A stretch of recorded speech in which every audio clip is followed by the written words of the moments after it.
Yeah, I'm so shocked when I had this thing happen on the 13th of March.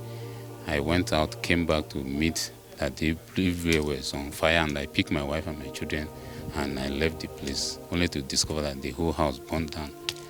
To my greatest surprise, never expect this to happen. This is my house. I cannot mention the whole thing because the whole of the house with the whole property was burned because I wasn't at home. So nothing I can even carry out from the room.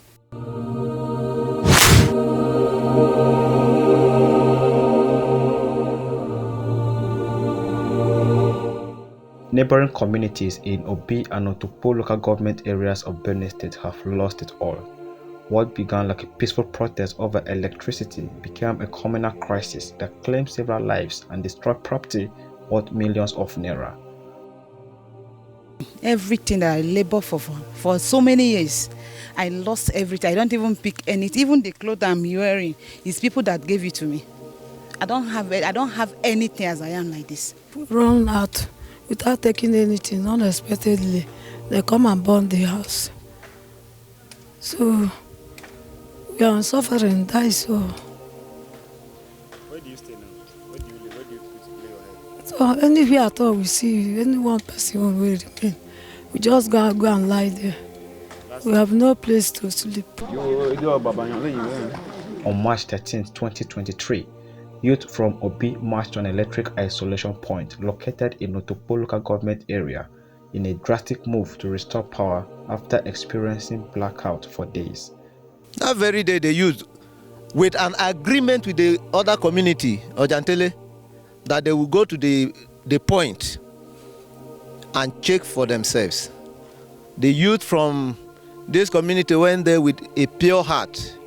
All of a sudden, gunshot. When somebody is up already to check, because they were standing, my people were standing too. The next thing is, bam, the fire gun, and somebody is down. That is just how the people that went there around, some died, some come with injuries. How many people died? At the spot, there were, I think, about 5 or 7.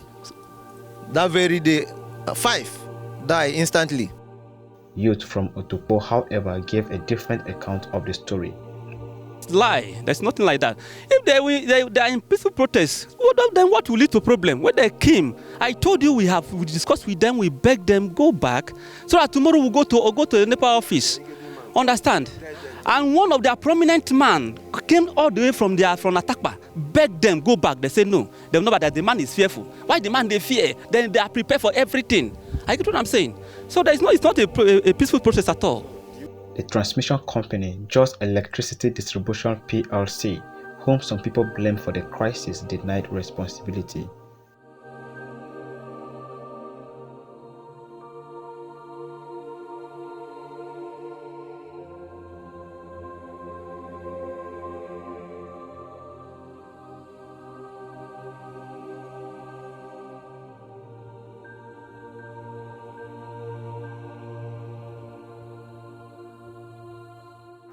The vice chairman of Obi local government area, Ogo Ajini, described the crisis as unprecedented.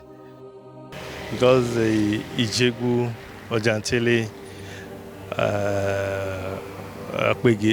Otobi, they have lived together for so many years, and we don't expect this kind of crisis, because over the years they intermarry and they have a lot in common. And they do a lot of things together. So we don't expect this at all. He said the crisis could have been avoided if the transmission company was proactive with information. If they had come out early enough to issue a statement, it would have helped in calming the situation. Joseph Obaike, a resident of Obi whose family's property was destroyed, said the company was not responsive when he informed them about the power outage. I personally, I called the person in charge. His name is Ogbuate. I called him frequently, even the local government chairman, I called him. I said, for the past 7 weeks, there is no light in this place. Please do something to that effect, because there is light in the next village, and there was no light here. Jed is responsible for what's happened in this place, because when I called him, he turned a deaf ear to our plea in this place. I called him personally. The very day I called him, I told him that this is what is going on. He said I should calm down, he's going to call me back. That you let him call. When he called, I called him more than 10 times. He refused to pick my call. Before the youth now went there to know why is this thing happening, and they opened fire on them. Findings by the ICIR show that the distribution company did not inform the customers about the cause of the blackout or when it will rectify it. It only gave a reactionary statement after the crisis broke out and was blamed for it. Residents have called out the state and federal government for failure to intervene promptly. Response has been slow, has been very slow. Intervention by relevant organs of the government have been very slow. We are not impressed at all. We are not impressed. And that is a deviation from the very objective of governance, because government exists for protection of lives and for protection of property. That's the primary aim of the existence of government, which is entrenched in the Constitution of the Federal Republic of Nigeria. But in this case, government intervention didn't come. Perhaps because it was at the time of the election. It was the incident took place at the threshold of the governorship and State House of Assembly elections. So perhaps the attention of government was on the election while it persisted. More disturbing to echo are hundreds of children that the crisis forced out of school.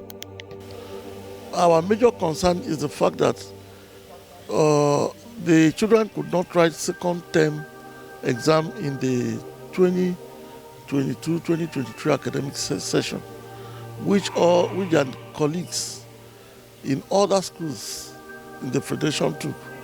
And whatever you do, the plight of children is should be paramount. So the children couldn't write exams, and the schools were sacked in the communities concerned. So it's devastating, and it's unfortunate, and it's condemnable.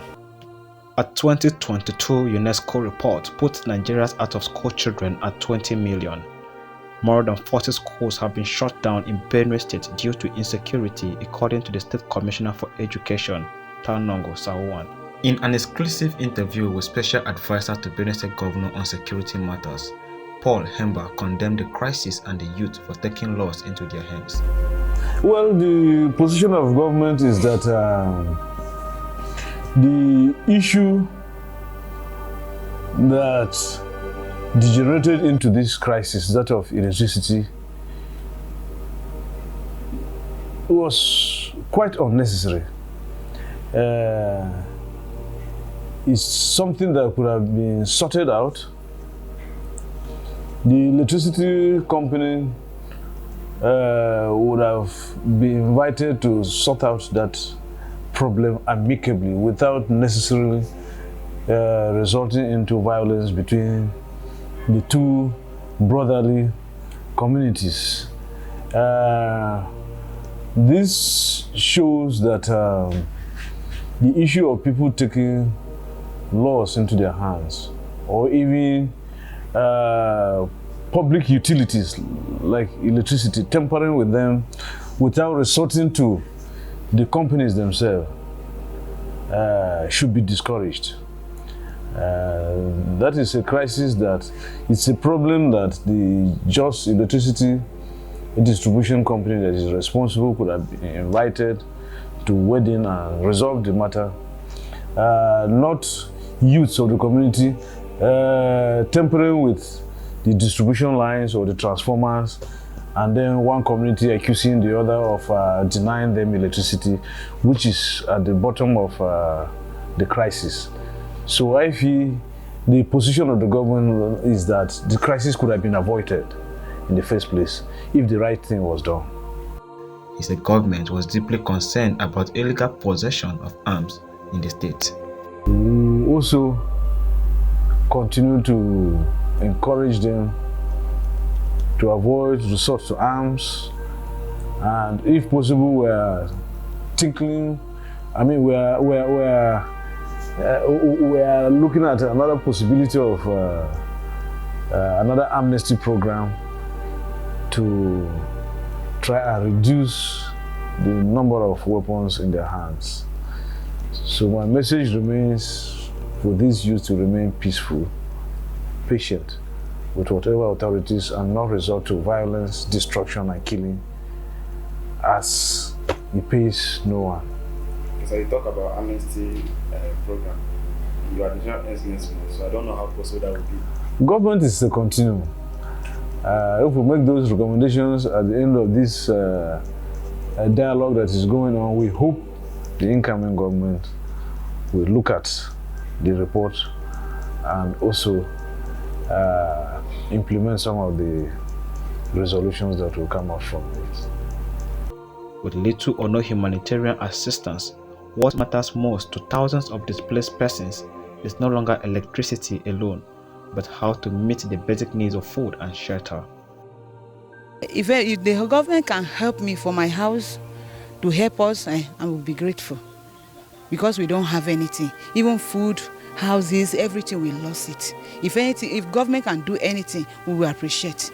It can help me so that I can get the sleeping place to build it back. I know your husband. If the government could help me, make it build my house, make my children take care of that place for me. Findings by the ICIR showed that over 300 houses were destroyed. Youth leaders from both sides say they recorded 7 casualties, making a total of 14 deaths, and at least 11 persons still missing from Otukpo local government area. However, the Nigerian police force said it was not aware of such reports. 2 months later, the Benue State police spokesperson Ketri Anene said investigation was still ongoing. At the time of filing this report, no suspect has been arrested.